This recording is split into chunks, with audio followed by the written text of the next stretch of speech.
Welcome to part 2 of explaining karma through Hinduism's teachings. In the previous video, we had an unanswered question. That was, if everything is predestined, then isn't it the same as a simulation? This is a common question many people have thought of.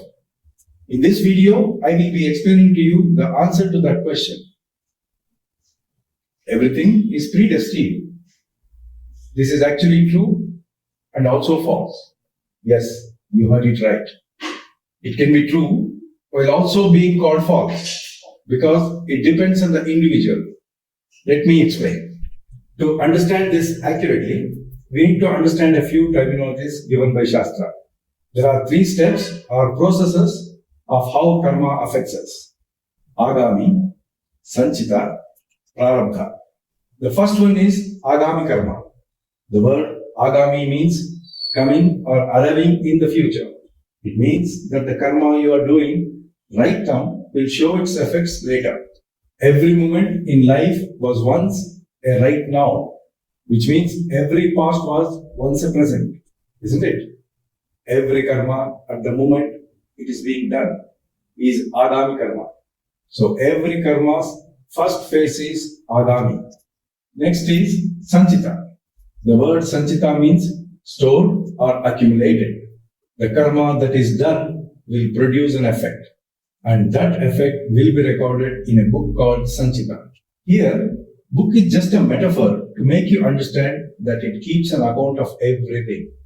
All the karmic effects of every action you perform are stored in an account called Sanchita karma, an accumulated record of your deeds from countless lives, ensuring that no one can escape the result of what they have done. This is the second phase. The last one is Prarabdha. The word Prarabdha means that which has begun. The karmas stored in Sanchita will wait for the right time and place to make you experience their effects.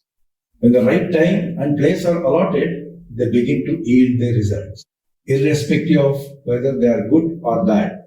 This phase of karma which starts affecting you is called Prarabdha. As I said in the previous video, karma is just a deed done by you and coming back to you. It is neutral. The good deeds you do are called dharma, and the positive effects or merits of it are called punya. The bad deeds you do are called adharma, and the negative effects or demerits are called papa. Humans are born according to their punya and papa based on their previous life's karma. The whole universe you see has life on different levels. Even a stone has life. In fact, Shastra even says it has genders. These things were well known to the architect and craftsman class of people called Vishwakarma. The stones to be sculpted as idols in temples are chosen based on their gender, which is clearly written in Agama and Shilpa Shastras, the scriptures, the detailed temple rituals and sculpture. Now look at this chart. Non-living things, animals, humans, superhumans, demigods, devatas, rishis. From non-living things to rishis, you can be born as anything. It completely depends on your karma. The more punya you do, you can be born as superhumans, devatas or rishis. The more papa you do, you can be born as animals, plants, trees, or even as non-living things. When you are born as non-living things or animals, your life will most likely be a journey of suffering. You just suffer because you don't have the ability to escape or react.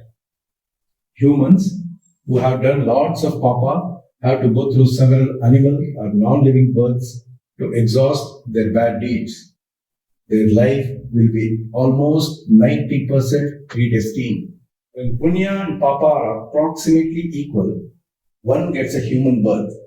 So human life is 40 to 60% predestined. You may think you are doing everything by your own will. But no, many things are made to happen. The remaining 40 to 60% is free will. Whatever you do with your free will becomes Agami karma, then Sanchita and Prarabdha. So be wise when you act. But how do we know what is predestined and what is free will? Let's look at a shloka by Chanakya. Ayu karma cha vittancha vidya nidanameva cha panchaitani hi sujyante garbhastasyaiva denaha. It means that there are 5 things predestined when you are in the womb itself. Ayu, karma, vittam, vidya, nidana. First, Ayu means lifespan. Did you know the lifespan of a human is 120 years? Yes, you heard it right. It's not 100, but 120. Even the Vaidika Kundali, the Vedic horoscope, is based on the same, called Vimshottari Dasha. Each planet rules a fixed time period, adding up to 120 years. If you want a detailed video on this concept, please comment below. In Kali Yuga, you may have seen people dying young. Why? Because they have many papas which cannot be exhausted in a single lifetime. Each papa requires its own type of birth and scenario. So, once they experience the karma suitable for this birth, they die immediately and take another birth suitable for other types of papa. Now, let's get back. In Ayu, there are 3 types. Alpayur Yoga. Alpa means short. So it means short lifespan, around 30 to 40 years. But in Kali Yuga, it has dropped to 15 to 30 years. Madhyamayur Yoga. Madhyama means medium. So around 50 to 60 years. But in Kali Yuga, it is 30 to 40. Purnayur Yoga. Purna means complete. So the full 120 years. But in Kali Yuga, it is 70 to 90. Few people live beyond 100 years. But what I said applies to the majority. So, the first one, Ayu, the range of lifespan is predestined in the womb itself. Second, Karma. Here, the contextual meaning is work or profession. The work or profession you do for a living is predestined in the womb itself. Third, Vittam, wealth. The amount of gold, property, bank balance, or assets you own or lose is predestined.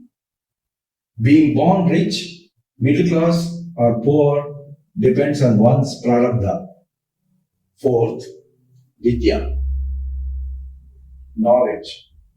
The knowledge you have in any subject or field is also predestined. You might have seen prodigies who are immensely talented at a young age. How is it possible? Because it is their prarabdha carried from previous births. Fifth, Nidana, death. Some may ask, isn't this included in Ayu? No. Ayu means the range of lifespan. Nidana means the exact time, place, and manner of death. These are predestined.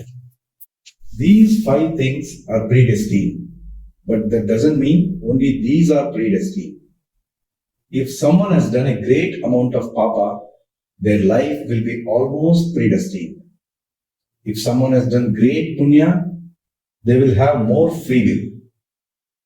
When punya is higher, they are born as superhumans, demigods, or devatas. If punya is the highest, they are born as devatas. There is something important to note. If you have done great punya, you will have the utmost free will. But you must still experience your prarabdha punya. This is the difference between papa and punya. When papa is higher, you just have to experience it. You won't have free will. But when punya is higher, you will experience prarabdha. But you will still have free will. This is the difference. Once, the Jagadguru of Sringeri Sharada Peetam said, I don't know what punya I have done in my previous birth, because even if I don't want to, I must accept the offerings from devotees. The various types of garlands offered by devotees are heavy, uncomfortable, and sometimes prick the skin. But still, I cannot deny any offering. This shows how even punya must be experienced, whether you like it or not. Now you have the answer to the question about destiny. If you have any questions regarding this video, please comment below.